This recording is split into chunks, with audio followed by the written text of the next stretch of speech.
right, the third thing that we're going to learn about with the type tool is overflow text.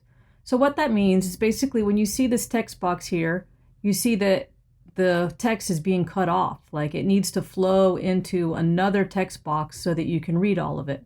So the way you can tell that there's text being cut off is if you zoom in and see this little red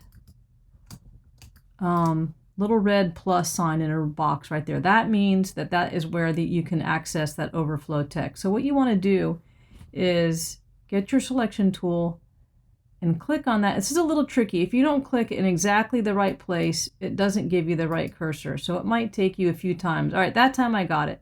So when you click on that red box and it gives you this cursor here that looks like this, that means you're ready to overflow your text into a new text box. So what I want you to do is scroll down to the bottom. We can zoom out here now and just drag a box down here at the bottom.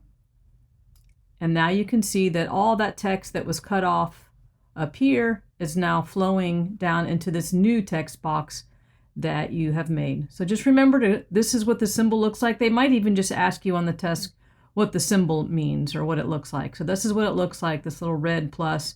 To actually use it though, you click on it and then drag a new text box and it flows from one text box to the next.